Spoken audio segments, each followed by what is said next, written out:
Hello and welcome to today's video. We're doing something very special here. When we do this one other time on the channel, that was 4 years ago. I gave my thoughts about the Olympics from 2014 in Sochi, but I didn't do it in 2016 for Rio. I don't really know why. But I was looking through, I'm like, did I do one? And I didn't. But we're looking at the PyeongChang 2018 Winter Olympics from South Korea. And to my recap and review, I'm going to share my favorite moments or things that sort of stood out to me. And we're going to start there with the opening ceremony. And it was interesting to watch. And the thing about it that stood out to me was just, everybody's so excited about competing in the events, and everyone's just like super into it. And then the things that people do, and the way the countries portray their culture, and the way that Korea portrayed their culture through the event was, it's just cool to see other countries' cultures and see, what they want the world to know about them. And I just thought it was really cool, and that's what I liked about it. And I don't know, there's just a lot about it that I thought was very nice. I did like the way that they lit the torch for it. The torch, yeah, the Olympic flame, the way they lit that. They had the two run up with the torch. I think one was from North Korea, one was from South Korea.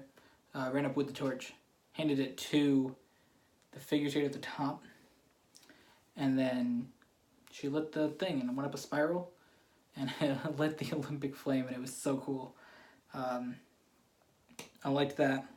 I thought it was interesting with Korea walking in as a unified country, North and South Korea. I don't know. To me, it felt more like a political move by North Korea than actually trying to unify. So for me, it was interesting to see them walking together, but you could tell that it seemed very political, and it was just like, hey, let's try to be nice so the world thinks that we're nice. But it just seemed like a political move, North Korea just being there in general. But it's whatever. That's the way they wanted to do it, and South Korea sort of took it and said, you know what, let's see if we can get something out of it, which I guess is good in a way, because I think if they can get to either reunify as one country, or even if they don't reunify, just to get things to be more normal between the two countries and not be like the constant threat of a nuclear war. Just my thoughts. But moving on from the political side of the opening ceremony of the Olympics and the Olympics in general, we move on to the sports. And that's really what it's about. So, first I want to just touch on two things that I thought were cool and sort of stood out, but they weren't like on my top list. The women's U.S. hockey team winning the medal, the gold medal in that. The reason that it stood out to me was just because they hadn't won it in 20 years. But it wasn't like a super big moment for me because I hadn't been following hockey, and I don't like have interest in hockey. So it was just like, okay, it's cool. But from the standpoint of the country getting a win in that, beating Canada for the first time in 20 years, that was super cool. The other thing was the men's curling, with the American team winning that. Again, I hadn't really followed the men's side of curling. I followed the women's side of curling, following the South Korean team in that, but which we'll touch on later. But I didn't really go into the men's side of curling. Curling is something I really think is interesting, but again, I just stuck to watching the women's side of it. But the men's side, it was cool that, again, that America got the medal in that, something that they never won in. And that was very cool. Again, I didn't actually watch that one at all, but those are just two moments that stood out to me, but they weren't like, oh boy, this defines the Olympics for me, because I didn't really pay attention up until the final match. What did stand out to me, though, was the snowboard, the half pipe, more towards the beginning of the Olympics, with Chloe Kim and Shaun White winning the gold medals in theirs, the women's and men's. for America, and that was super cool, because I felt like it was almost the snowboarding and who made it like what it is. Shaun White being there, winning his medal. That was super cool. I remember watching him in 2010 when he won, and I remember 2014 when he didn't win it, and then the same one in 2018. Snowboarding has been something I've sort of been around in a way. My brother is like, he used to be super into snowboarding. He had a bunch of snowboards. He had a couple snowboards at least. He used to go snowboarding lots of different times. Where I used to live, we lived on top of a hill. You go down the road, and he snowboarded down the road once. He just used to go snowboarding just down, sort of on the side of that hill as well. He used to go to the mountain lots of different times, so he was really into it. So I sort of just was around it, sort of was interested in it, and that's sort of where I got that interest in snowboarding. And to see Chloe Kim win the day before, I believe, or like 2 days before, whenever she won it, that was very cool as well, because to win the Olympics and only be 17 is, first of all, pretty cool, pretty impressive. And to see that she's sort of like the future, at least for the snowboarding for the United States. You know, I feel like Shaun White's not going to come back, so she'll sort of take over being the main person, I feel, for snowboarding in America. So that's that. Again, I thought that those were both very, very cool things. If you want to see, I post the pictures of my 3 favorite things on Twitter and Instagram. The links are down below.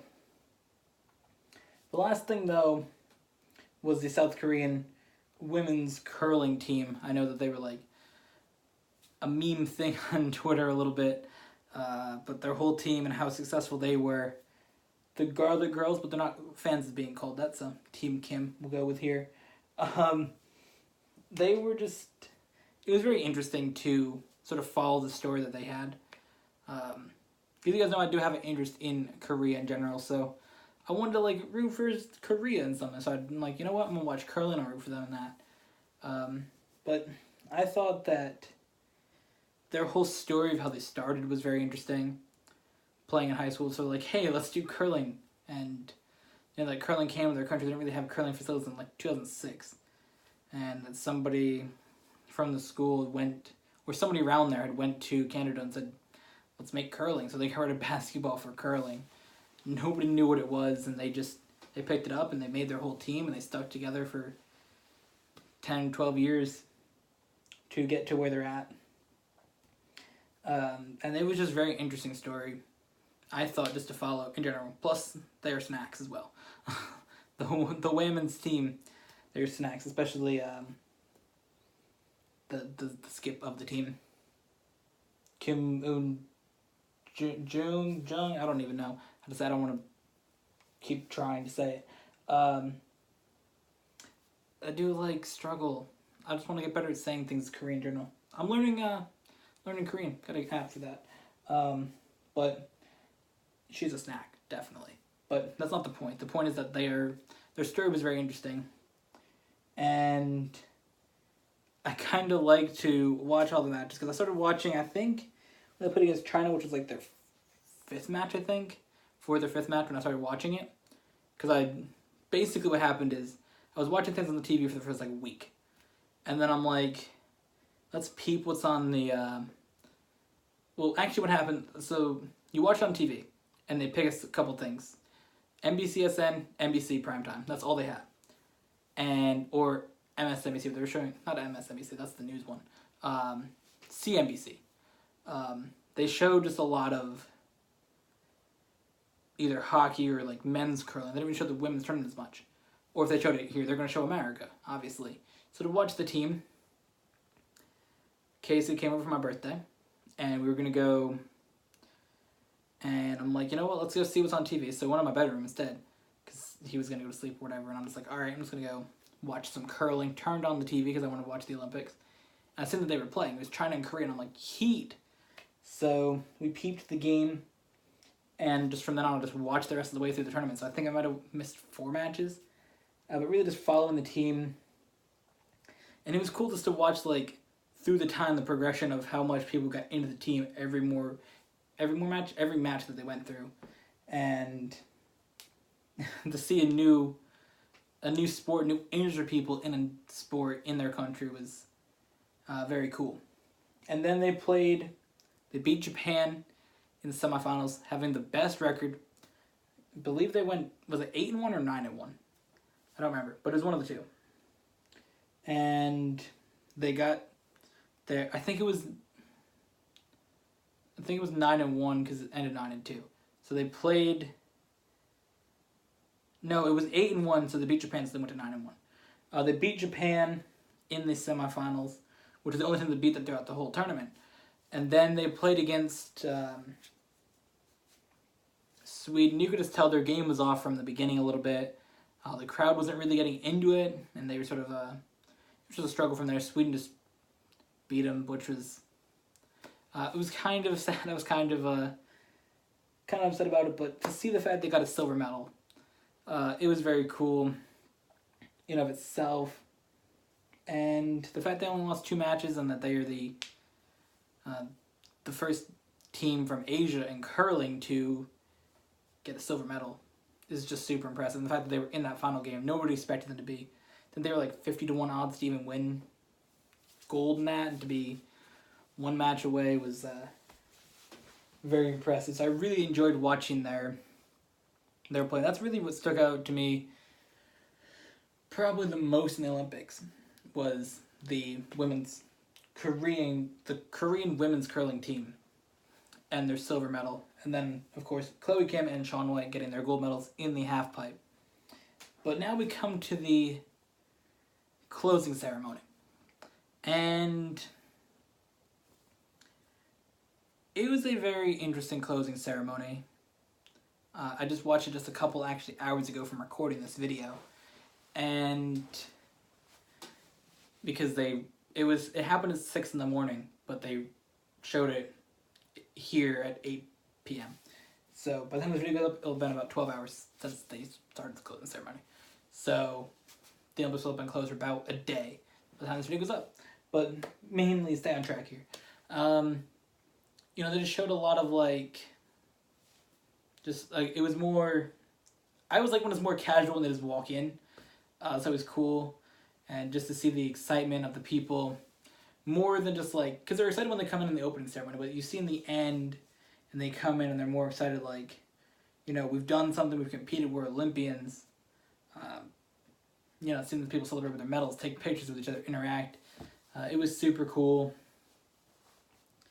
And then, just the performances, it was very, very interesting performances. It was more about music and celebrating than showing because the opening, like I said, is very interesting. I always love the opening ceremony when they show their cultures of the country and you can learn about the culture, but the closing ceremony more just about music and showcasing, this is our country, this is what's happening, and the way that they did that, the whole thing, had a snow globe in the middle, that was really cool. One thing that I didn't see in the broadcast, but I did see on Twitter, was the mascot from the 2018 Olympics and the 1988 Olympics were there together. And that was very cool. Again, I only seen pictures. They didn't show the broadcast because they did cut out things on NBC's primetime broadcast. But I think that overall the closing ceremony was very interesting. It's sort of the way that they showcased the way that they had Beijing, because they're the next host of it. Their part with the pandas with the envelopes, and they're like, hey, look at videos from China. That was very interesting. And then, handing the flag over, saying, you're the next host. And I really like the way that they put out the torch by having a bunch of the snow globe that I mentioned. It made a bunch of snow on the floor, and then it went up the hill, or up the little ramp in the stadium to the cauldron, which then put the fire out. But overall, I think that these Olympics are my favorite ones. If I go here, my favorite Olympics: PyeongChang 2018, Vancouver 2010, and London 2012. I've watched 5 Olympics that I remember. I probably watched Beijing 2008, but I don't remember any of it. So that's like 9. But I do remember 2010, 2012, 2014, 2016, of course 2018. But, you know, so again, the things that really stood out to me, the main 3 things: the silver medal for the South Korean women's curling team, Team Kim, and then Chloe Kim and Shaun White getting the gold medals in the half pipe. All 3 of those things are really what stood out to me. And if you ask me, what do you remember from the Olympics in 2018? Those are probably the moments that I remember. And that's basically it.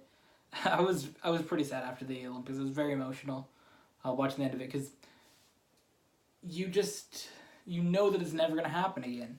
You know, most things that you do or watch is like, okay, this is a thing, but it's going to happen again. But you know the Olympics are going to happen again, but you're never going to have those Olympics. Those moments are defined by this year, and they're confined to that. And you're never going to have PyeongChang 2018 Olympics. You might have PyeongChang Olympics again, but you're never going to have the 2018 Olympics ever again. And it was crazy because it just seemed like yesterday I wanted to get home because I was at my grandparents' house, because we go there to visit occasionally. Try to go there like once a week or something. But I remember being at my grandparents' house. I'm like, yo, I want to go home. I'm so excited to watch the opening ceremony of the Olympics. And here we are 2 weeks later, and they're already over. And it's crazy. I remember just not that long ago. And yeah, so it was emotional. It was sad, but I have that sort of like built onto my already existing interest in Korea, which has been a thing that's been for a little bit now, as you guys know. So it'll just continue to grow, and I'll try to learn more about the Korean culture in general and learn Korean as a language, which is something that I really have interest in. So I hope you guys enjoyed today's video. Something way different from what we normally do. So we'll see you guys maybe in 2020 for a Tokyo Summer Games recap when I'll be 21. I'll be 21 next time the Olympics happen. And I will be 23 the next time the Winter Olympics happen. That's crazy. That is crazy. I guarantee you, maybe not guarantee, but I might look back at this video in 4 years from now and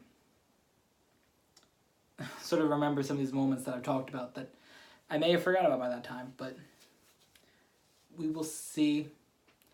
Not really sure of the competitors. Well, I'm sure Chloe Kim will compete again. I don't think Shaun White will.